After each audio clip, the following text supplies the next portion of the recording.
ध्यान देता है, ये स्केल है, पटरी है, ये किस गणित के अंतर्गत में आता है? ठीक है ना, ये सब लोग जानते हैं। गणित जो है हमारी बहुत विस्तृत है ना। हम बातों बातों में भी सबसे कहते थे ज्यादा गणित ना लगाया करो, है ना। जो गणित वाला व्यक्ति होता है उसको कहा जाता है, मतलब जैसे कि दिमाग उसको बहुत तेज रहता है। ठीक है, तो गणित हमारा बहुत विस्तृत क्षेत्र है, कई प्रकार की गणित होती है। ठीक, लेकिन आपके यहाँ जो अभी है कोर्स में, वो 3 तरह की गणित का ज्यादा इस्तेमाल होता है। तो कौन कौन सी? ठीक है, तो अब जो है अंक गणित में तो अंकों का काम होता है, सबको पता है। बीज गणित में क्या होता है? अक्षरों का, अक्षर और अंक दोनों, चर अचर राशियां दोनों का इस्तेमाल होता है। वो हमारी बीज गणित होती है, जिसमें हम व्यंजक लिखते हैं या और भी समीकरण बनाते हैं, है ना। लेकिन जो हमारी रेखा गणित है, वो जब हम भौतिक चीजों का मेजरमेंट करते हैं। भौतिक चीजें क्या? जिन्हें हम छू रहे हैं, जिन्हें हम देख रहे हैं। अंक गणित हम छूते तो नहीं है, न बीज गणित छूते हैं। वो तो जैसे कंप्यूटर में होता है, एक सॉफ्टवेयर होता है, एक हार्डवेयर होता है ना। तो जो हम गणित जो पढ़ रहे हैं, लिख रहे हैं, वो तो केवल सॉफ्टवेयर का काम कर रहे हैं। लेकिन जो गणित को हम छू रहे हैं, जैसे ये ब्लैक बोर्ड है, ठीक है, हम ब्लैक बोर्ड को छू करके देख रहे हैं, हम इसको मेजर कर सकते हैं। हमने चांदा उठाया, चांदे से कोण मापते हैं ना, तो जैसे कि चांदा उठाया इसको माप सकते हैं। तो ये हमारे क्या हुआ, ये एक तरह का हार्डवेयर हुआ। ठीक है, तो जो भौतिक परिदृश्य हमारा है, भौतिक परिवेश में जो गणित का हम इस्तेमाल करते हैं, जिन चीजों को हम नापते हैं, वो सारा हमारा रेखा गणित में आता है। तो हमने यहाँ कहा कि रेखा गणित, आपने कहा ये चीज हमारी आई है इसमें रेखा गणित। ठीक है, तो रेखा गणित की जो पहली शुरुआत होती है वो किससे होती है? ये हमने क्या बनाया? बिंदु। तो ये बिंदु तो आपको तल में कहीं भी मिल सकता है ना। ये हुआ बिंदु, लेकिन जो इसकी रखा गया, इसको कहा गया रेखा गणित। यानी रेखाओं पर आधारित जो हमारा गणित होता है वो क्या होता है? रेखा गणित। अब रेखा जो है, रेखा की एक डेफिनेशन होगी कि हम किसी भी तल में अगर हमने ये कोई दो बिंदुओं को मिलाने वाली जो लाइन होगी, जो रेखा होगी, या हम दो बिंदुओं को मिलाने वाली जो आकृति होती है, उसको अगर हम दोनों तरफ बढ़ा सकते हैं तो उसे हम क्या कहेंगे? रेखा। ठीक है ना। जैसे ये हमने इसीलिए रेखा में हमेशा इधर भी लाइन हो, इधर भी एरो बना होता है, इधर भी। एरो का मतलब होता है कि आप उस ओर आगे जा सकते हैं। जब कभी आप रास्ते पर चलते हैं तो आपने देखा होगा मोड़ जो पड़ते हैं, उसमें अगर जो आपको पता है कि हमें किस स्थान पर जाना है, तो वो आप देखते तो उधर को एरो बना होता है। एरो से आप समझ जाते हैं कि चल सकते हैं। ठीक है, तो उसी तरह हमारा ये किसी भी तल में दो बिंदुओं को मिलाने वाला जो हमने आकृति बनाई है, इसको हम दोनों तरफ बढ़ सकते हैं, और इसी को हम क्या कहते हैं? रेखा, है ना। तो रेखा भी होती है, किरण भी होती है, और क्या होता है? हमारा रेखा खंड भी होता है। तो जो रेखा है वो दोनों तरफ बढ़ रही है, लेकिन अगर किरण हो तो क्या होगा? किरण होगी तो वो एक बिंदु तो आपका डेफिनिट होगा, इसको हम किरण को केवल एक ही तरफ, आपने किरण देखा होगा जिसको आप एरो बोलते हो ना, अरे एरो लगा दो, है ना। तो एरो हम जो लगाते हैं एक बार, ये इसको बोलते हैं किरण। ये केवल एक और बढ़ सकती है, अभी और हम इधर को जा सकते हैं, लेकिन इधर हमने क्या किया? इसका एंड पॉइंट दे दिया। तो ये हमारी रेखा हुई ऊपर वाली, ठीक है ना, और ये क्या हुआ? किरण। ठीक, अब हमने एक खींचा जिसमें जो है हमारा इधर भी बिंदु है और इधर भी बिंदु, इसको हम क्या कहेंगे? रेखा खंड। इसको हम क्या कहेंगे? रेखा खंड।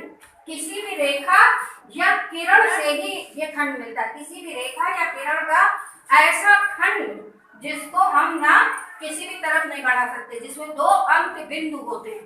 अंत बिंदु मतलब इसकी लिमिट है कि ये ए और बी यहाँ पर खत्म, अब ये ना आगे जाएगा ना पीछे जाएगा। अब बात हो रही है हमारी रेखा। रेखा कितनी तरह की होती है? तो रेखा जिस तरह से हम खींचेंगे उसके ड्रॉ करने के आधार पर हम क्या करते हैं कि हमारी समांतर रेखाएं होती हैं, हमारी तिर्यक रेखाएं होती हैं। भाई रेखा तो क्या हमने ऐसे खींच दिया, ये रेखा नहीं है?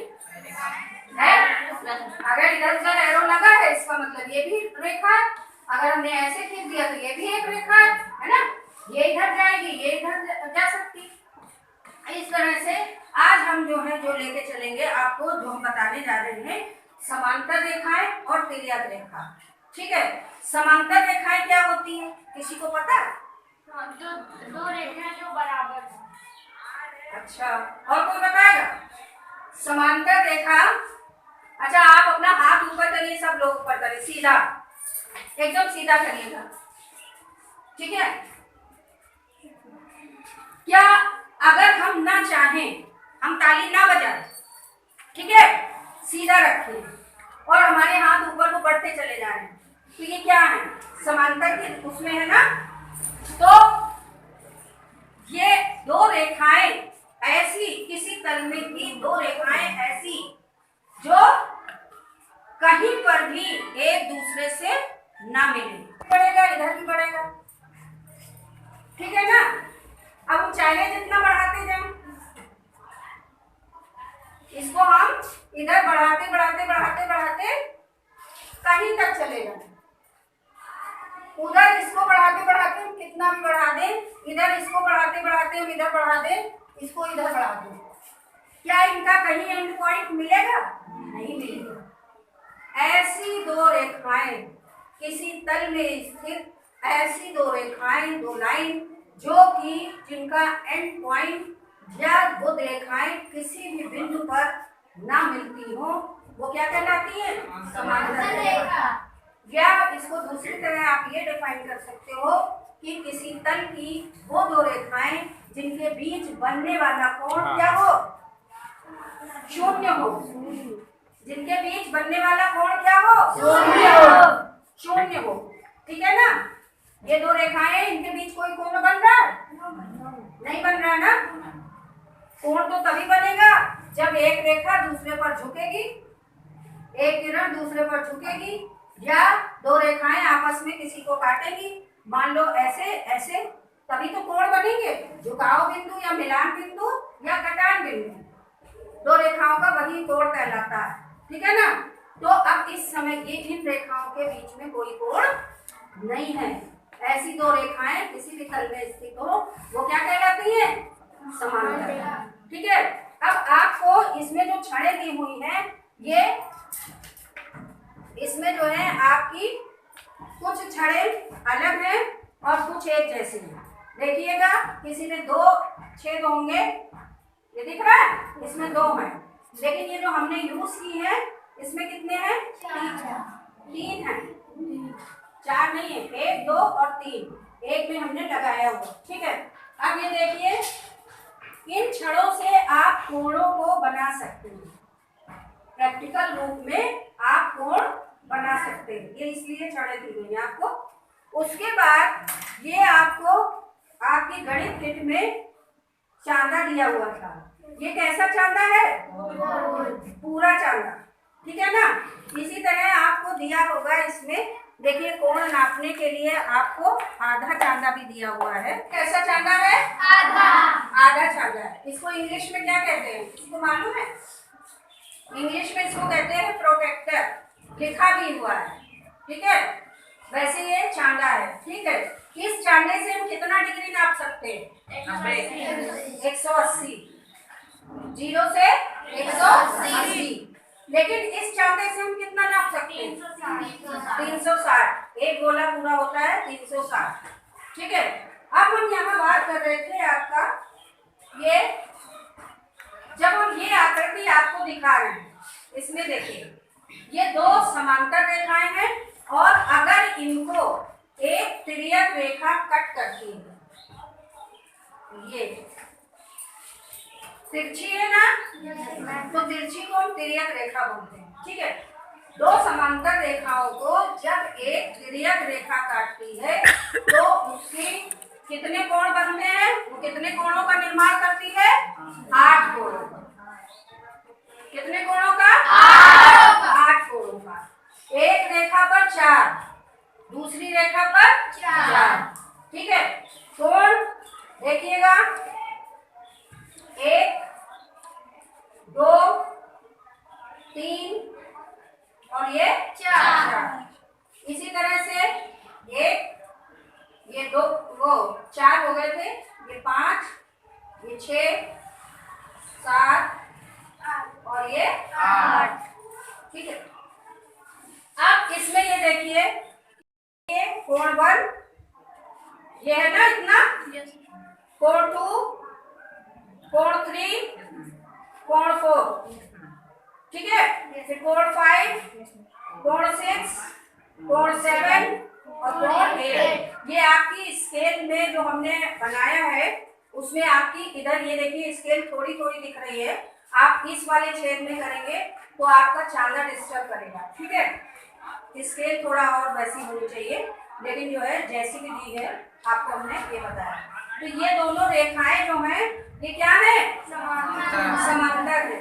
और ये जो रेखा है ये कैसी है, तिर्यक रेखा। और ये जो है इसके कोण बने हुए हैं जिनको आप मेजर कर सकते हैं। अब देखिए ये जो कोण है, चाहे ये कोण हो चाहे ये कोण हो, ये इन दोनों रेखाओं के अंदर है, दोनों रेखाओं के अंदर है ना। तो समांतर रेखाओं के अंदर जो होते हैं या समांतर रेखाओं के आंतरिक क्षेत्र में जो कोण होते हैं उनको हम कौन से कोण कहते हैं, अंतःकोण। उनको हम क्या कहेंगे, अंतःकोण। तो इस तरह से हमारे कौन कौन से कोण अंतःकोण, देखिए कोण 3, कोण 4, कोण 5 और कोण 6, ये हमारे कैसे हुए, अंतःकोण। ठीक है, अब जब ये अंतःकोण है तो बाहर वालों को हम क्या कहेंगे, जो बाहर क्षेत्र में बाह्य कोण। ठीक है ना, तो बाह्य कोण हमारे कौन से हुए, कोण 1, कोण 2, कोण 7, कोण 8, ये हमारे बाह्य कोण।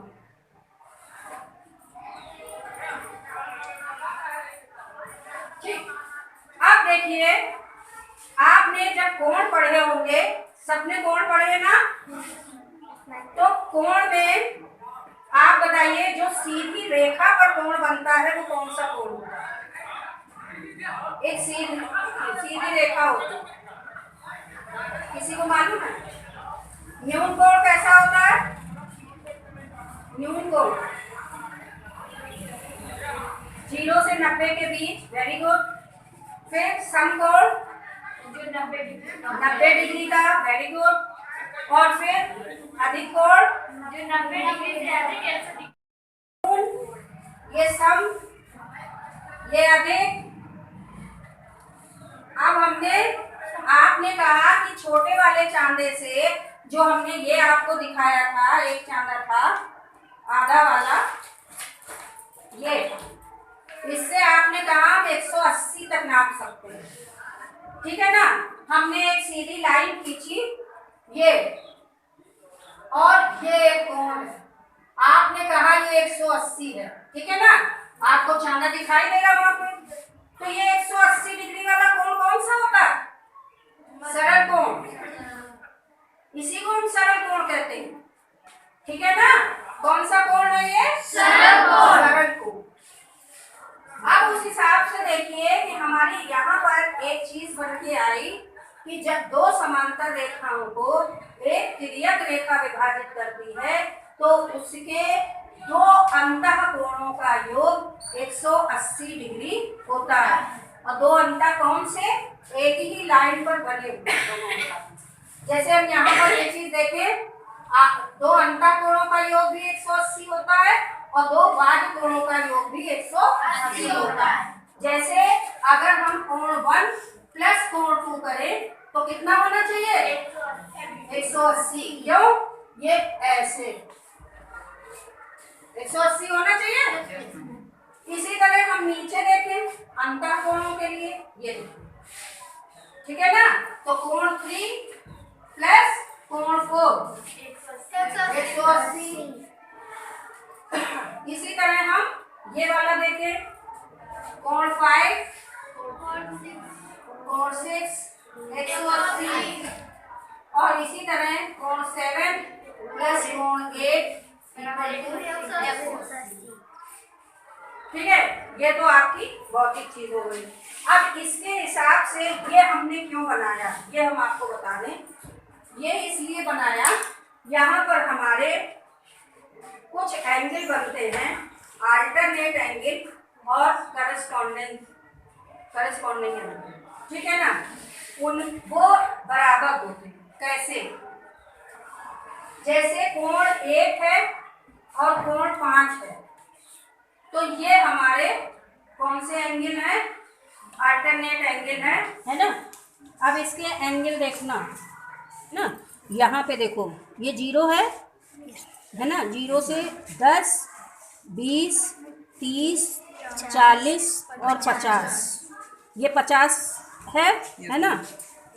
इसी तरह से अगर हम इसको देखें 10, 20, 30, 40, 50 है ना। इसी तरह से अगर ये वाला हम नापे, देखो